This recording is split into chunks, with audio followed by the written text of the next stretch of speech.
Hello everyone, कैसे हैं आप लोग। आशा है कि आप लोग सही होंगे और जो लॉकडाउन है उसका पूरा पालन कर रहे होंगे, क्योंकि अभी इसकी बहुत ज़्यादा ज़रूरत भी है। क्योंकि जिस तरीके से जितने भी वीडियो वायरल हो रहे हैं उससे तो देखने पे यही लगता है कि हमारे बिहार में जो हेल्थ सिस्टम है वो कितना गंदा है। क्योंकि लोग जो है फुटपाथ पे मर रहे हैं, वो ऐसे फुटपाथ पे जहाँ एम्स है, एम्स के अंदर फुटपाथ पे लोग कोरोना कारण मर रहे हैं।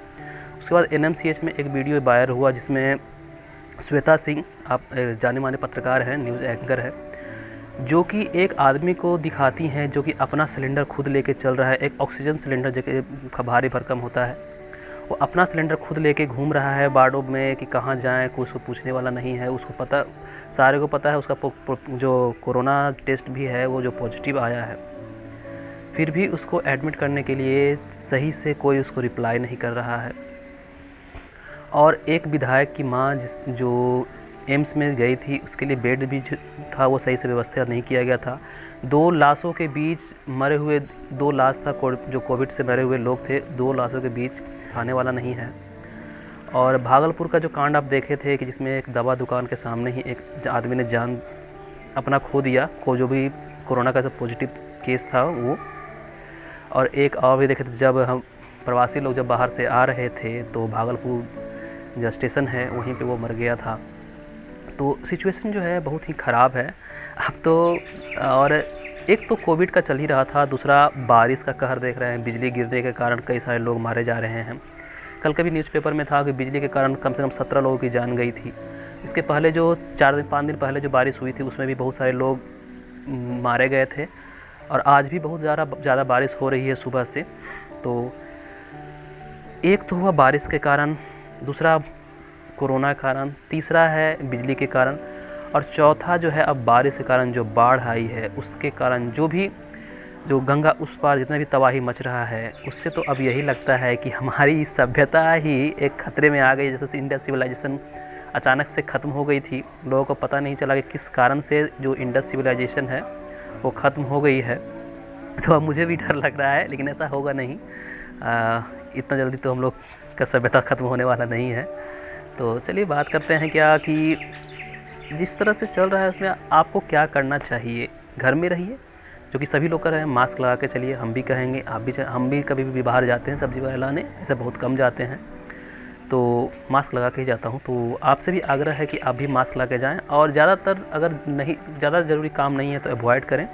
अब दूसरी बात जो ये है कि कल मैं एक वीडियो देख रहा था जिसमें राहुल गांधी जो थे एक अलग ही हेयर स्टाइल में आए थे। और उनका जो पीछे का बैकग्राउंड था, मेरे बैकग्राउंड के पीछे तो घर है, पेड़ है, उनके पीछे जो बैकग्राउंड था वो पूरा ब्लैक था, ठीक है। और कुछ सीरियस दिखाने के चक्कर में जो वीडियो का एडिटिंग इतना ज़्यादा कर दिया गया कि जैसे लग रहा है क्या कि कुछ अलग ही तरीके का लग रहा है, जैसे कुछ कहना चाह रहे हों बहुत ही इम्पोर्टेंट चीज़। जब मैं ये वीडियो को देखा तो उस पर यही बात थी कि जो नरेंद्र मोदी हैं वो है अपने आप को एक स्ट्रॉन्ग नेता दिखाने के लिए इंडिया का बहुत नुकसान कर रहे हैं।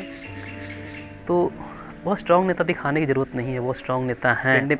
जो सिचुएशन है वो पेंडेमिक का आ गया है, इसके कारण बहुत सारे क्राइसिस को फेस करना पड़ रहा है। जॉब वगैरह जो है वो भी बहुत ज़्यादा ख़त्म हो गया है, प्राइवेट कंपनियां जो है एम्प्लॉयज़ को निकाल रही है।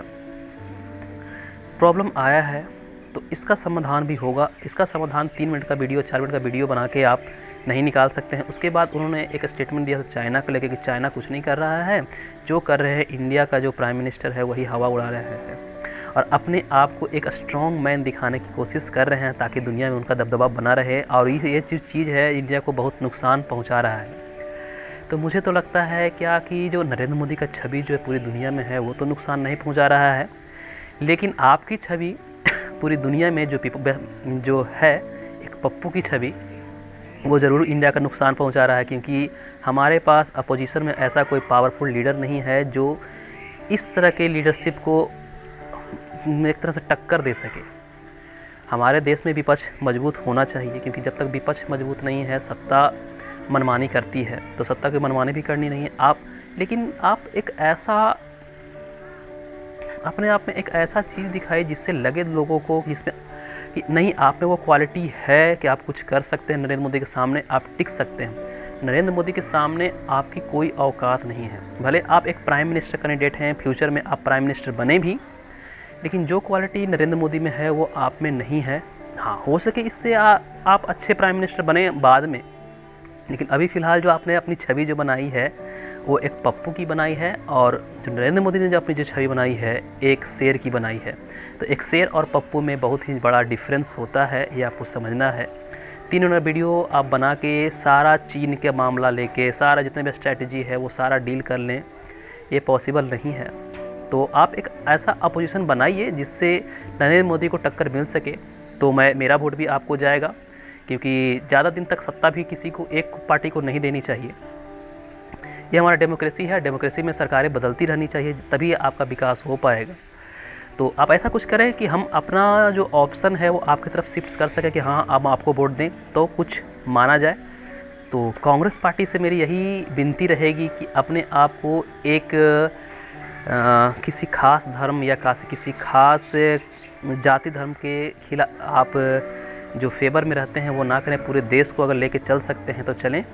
आप अपनी जो छवि जो एक बना लिए हैं मुस्लिम पार्टी का, उससे उभरें, और हिंदू हमारे देश में जो भी बहुसंख्यक हैं उस पर भी ध्यान दें, क्योंकि सिर्फ अल्पसंख्यक का मतलब क्या होता है, जिसकी संख्या बहुत ही कम होती है। लेकिन हमारे देश में जो मुस्लिम कम्युनिटी है वो अल्पसंख्यक अब नहीं है, वो सेकंड बहुसंख्यक है। यानी हिंदू के बाद जो सबसे ज़्यादा संख्या है वो किसकी है, मुसलमान की है। तो मुसलमान अब जो है अल्पसंख्यक नहीं है। तो आप एक ही गाना बजाना बजाते रहेंगे सब दिन तो आपकी पार्टी ग्रो नहीं करेगी, और आप इतने ज़्यादा भी गिर गए हैं कि आप विपक्ष में आपकी कोई औकात भी नहीं है। तो कुछ ऐसा करें जिससे आप एक मजबूत विपक्ष दे पाएँ, या फिर अगर कुछ ऐसा करें जिससे लोगों के मन में आपके प्रति ये आ पाए कि नहीं ये अगला प्राइम मिनिस्टर हो सकता है। ठीक है, तो ऑब्वियस ही बात है कि मेरा वोट आपको जाएगा, लेकिन तब जब आप उस तरह की छवि बनाएं और उस तरह का काम करके आप दिखाएं। ठीक है, थैंक यू, मिलते हैं नेक्स्ट वीडियो में। लेकिन यही कहूँगा लास्ट तक कि घर पे रहें, सेफ रहें, क्योंकि बिहार में अगर आपको कुछ हो जाता है तो आपका इलाज तो भगवान भरोसे ही है। और अभी कोई भी आदमी जो है हॉस्पिटल नहीं जाना चाहता, क्योंकि सारे जगह हॉस्पिटल पे ये जो चीज़ें हैं वो हो रही है। अभी मौसम भी चल रहा है बरसात का, तो सर्दी खांसी जुकाम फीवर वगैरह तो कॉमन हो चुका है, और डर बना रहता है। किसी भी हॉस्पिटल में आप वगैरह जाते हैं, किसी भी कारण से जाते हैं, कोई भी बीमारी या छोटा मोटा बीमारी या घाव हो या किसी भी तरह का जख्म वगैरह के लिए, तो जो हो सके जहाँ तक अवॉइड कर सकते हैं अवॉइड करें, और अवॉइड तभी होगा जब आप घर में रहेंगे। ठीक है, टाटा बाय बाय। तो अपना ख्याल रखिएगा।